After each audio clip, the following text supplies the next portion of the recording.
আমি জোবায়েদ হোসাইন ইতালির Milan city থেকে লিখছি। আমি এখানে একটি মিনি মার্কেট চালাই।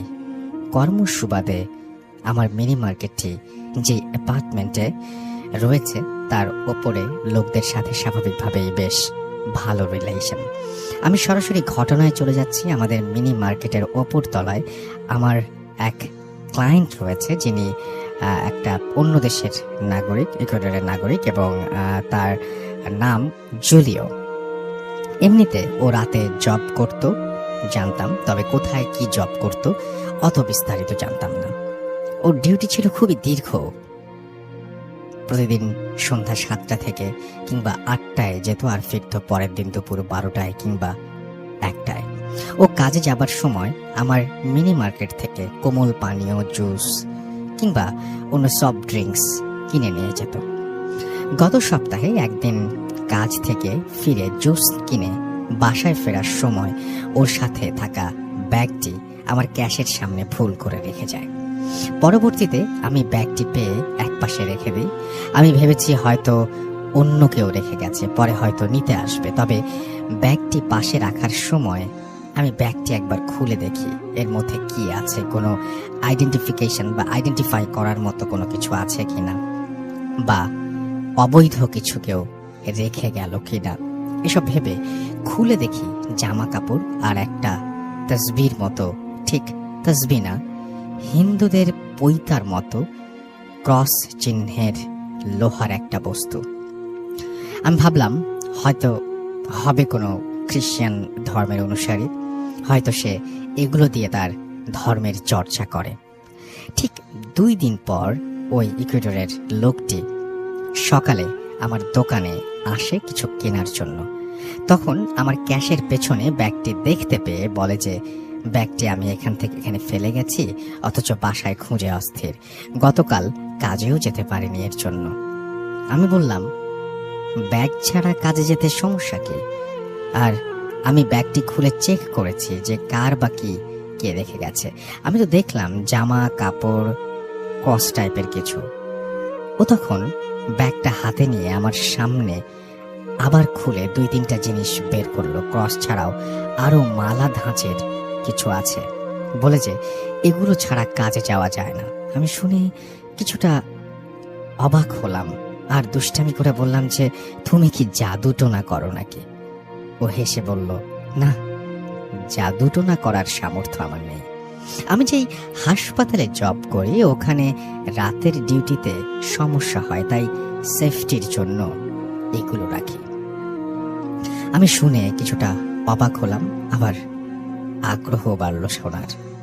মনে মনে আপনাদের ভূত এফএমের কথা মনে পড়ল। আমি প্রায়, আপনি বলে থাকেন আমাদের আশেপাশে যাদের অভিজ্ঞতা আছে এইসব ভৌতিক ঘটনার, সেগুলো আপনাদের সাথে শেয়ার করতে। ঠিক তেমনি আমি ওকে খুব করে অনুরোধ করলাম শোনানোর জন্য। ও প্রথমে বলে যে প্রাইভেসির জন্য এসব ঘটনা বাইরে বলা নিষেধ। ওদের যে ডিরেক্টর তিনি এগুলো বাইরে প্রকাশ করতে বারণ করেছেন। আমিও নাছোড়বান্দা, খুব খুব করে অনুরোধ করায় ভালো সম্পর্ক থাকার কারণে আমাকে বলতে রাজি হলো। আমি মূল ঘটনায় যাচ্ছি। এটি মিলানের বেরগামো শহরের একটি হাসপাতাল। আপনি স্থানটি উল্লেখ করবেন না অনুগ্রহ করে। আমি করে ফেলেছি কারণ আপনি আগে লিখেছেন, এই কথাটা আগে লিখতে হবে যে এটা উল্লেখ করা যাবে না, তাহলে পরের অংশটুকু উল্লেখ করতাম না। ওর ভাষ্য মতে ওই হাসপাতালে সাধারণত যারা কোমায় চলে যায় কিংবা মৃত্যুর দিনক্ষণ সন্নিকটে এসেছে, অর্থাৎ যারা ডাক্তারের চিকিৎসায় নিয়ন্ত্রণের বাইরে চলে যায়, তাদের জন্যই ব্যবস্থা। জুলিও আমায় বলল যে প্রথম বেশ কিছুদিন কাজ খুঁজেছি, কিন্তু আমার জন্য দুষ্কর হয়ে যায়। প্রায় দীর্ঘ 7-8 মাস পর 2017 ফেব্রুয়ারির দিকে হাসপাতালে একটা জব পেয়ে আমি বেশ আনন্দিত ছিলাম। আমার কাজ ছিল রোগীদের রুমে গিয়ে চেক করা, ময়লা আবর্জনা পরিষ্কার, কোনো রোগী মারা গেলে তাকে ডোম ঘরে নিয়ে যাওয়া। আমি শুনেছিলাম যে আমার স্থানে যে কাজ করত তাকে বহিষ্কার করা হয়েছে, তবে কি কারণে হয়েছে জানতাম না। চাকরির প্রথম 2 সপ্তাহ আমার দিনের ডিউটি ছিল। 3য় সপ্তাহ থেকে আমার রাতে ডিউটি পড়ে।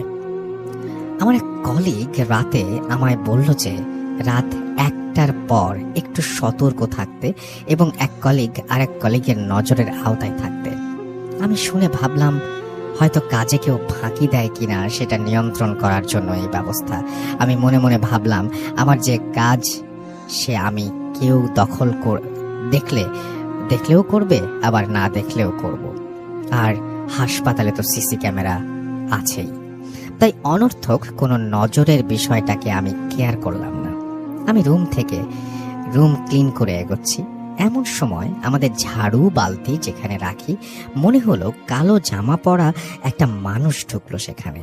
আমি সোজা গিয়ে ডানে মুখ ঘোরানোর সময় মনে হলো যে কেউ ঢুকেছে।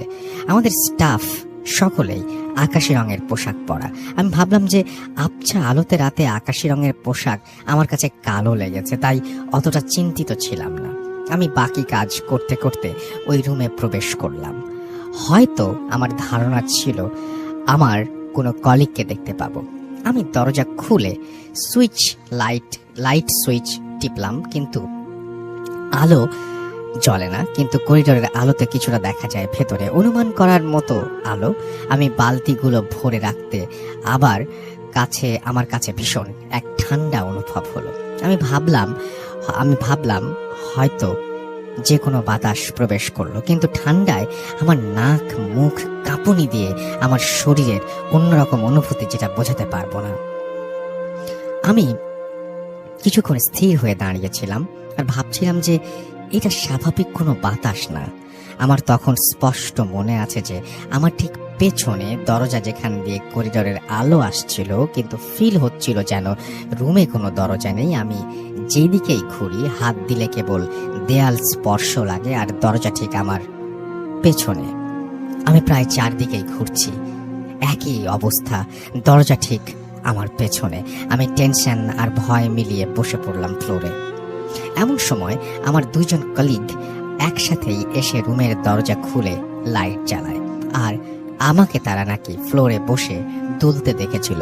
জুলিও আমাকে আমার দোকানে বসে কেমন করে দুলছিল সেটা অভিনয় করে দেখালো, ঠিক যেভাবে মাদ্রাসার ছাত্ররা পড়ার সময় তোলে। এরপর কলিগ আমাকে তুলে আরেকটা রুমে গিয়ে তৎক্ষণাৎ কিছু বলেনি, শুধু বলল, তোমাকে না সবসময় কারো চোখের সামনে থাকতে বলেছিলাম, একা একা কি করছো এখানে? এখন কি একটু ঠিক আছো? আমি মনে মনে বললাম যে না, যদি বলি চাকরিটায় আনফিট বলে ডিসমিস করে দেয় কিনা।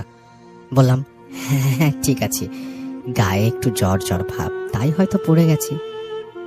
আমার ওই ঠান্ডা বাতাসটাকে মনে হয়েছিল জ্বর হবার পূর্বে মানুষের একটু ঠান্ডা আর কাঁপুনি দেয়। আমার কলিগরা কপালে হাত দিয়ে বলল, কই না তো, হয়তো ক্লান্ত, যাও আমাদের রেস্ট রুমে একটু জিরিয়ে নাও।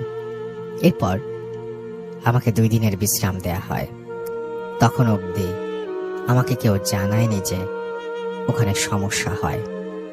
2 দিন পর যখন আবার ওখানে যাই, আমি দিনের বেলা বাসা থেকে ঘুমিয়ে সুন্দর প্রিপারেশন নিয়ে গিয়েছি যে নতুন জব যদি সমস্যা হয়। ওই দিন ও আমায় বলল যে রাতে সতর্ক থেকো, কারো চোখে চোখে থেকো। আমি ভাবলাম মৃত্যুশায়ী অথবা একদম মুমূর্ষ রোগী থাকে, তাই হয়তো এমন কিছু বলছে। কখন কোন বেডে ইমার্জেন্সি দরকার পড়ে, তাই হয়তো এই ব্যবস্থা। আমি হয়তো নিজের কাজ স্বাধীনভাবে করার চেষ্টা করতাম, যে দায়িত্ব তা পুরো করা রিল্যাক্স মোডে। ওই দিন তেমন কিছু ঘটল না। ঘটনা ঘটল এর ঠিক 2 দিন পর। ওই দিন সন্ধ্যায় একে একে 5 জন মানুষ মারা গিয়েছে, তাই কাজের চাপও একটু বেশি। 2 জনের আত্মীয় স্বজন এসেছে, আর বাকি 3 জনের কেউ আসেনি খবর নিতে, হয়তো কাল বা পরশু আসবে। আমি আর কলিগরা মিলে লাশগুলো ডোম ঘরে নিয়ে গেছি। রাত তখন 2:30 মতো। আমার ভীষণ বাথরুম চেপেছে। আমি যথারীতি বাথরুমে গিয়ে বাথরুম করছি। হসপিটালের বাথরুমের কমোডের সাথেই দিকে একটা জানালা, কাঠের মধ্যে কাঁচ বসানো জানালা।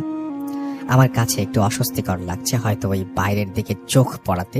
বাথরুমের জানালাটা হাসপাতালের পেছনের দিকে একটা জঙ্গলের দিকে মুখ করা। আমি জুলিওকে বললাম যে হ্যাঁ, আমারও অত রাতে একা একা বাথরুমে গেলে জানালা খোলা রাখলে একটু ভয় ভয় করে, মনে হয় কেউ তাকিয়ে আছে কিংবা ভয় দেখায়। জুলিও আমার কথায় সায় দিয়ে বলল, ঠিক ঠিক, আমারও এমনি মনে হয়।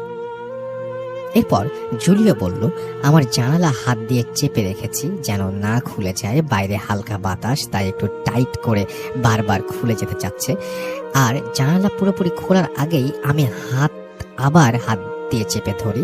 বাতাসের তীব্র গতি, আমার কাছে মনে হয় জানালার ফাঁকা দিয়ে শুধু বাতাস নয়, গ্যাস বের হলে যেমন শব্দ, ঠিক অমন শব্দে বারবার জানালা প্রেসারে ভেতরের দিকে খুলে যাচ্ছে।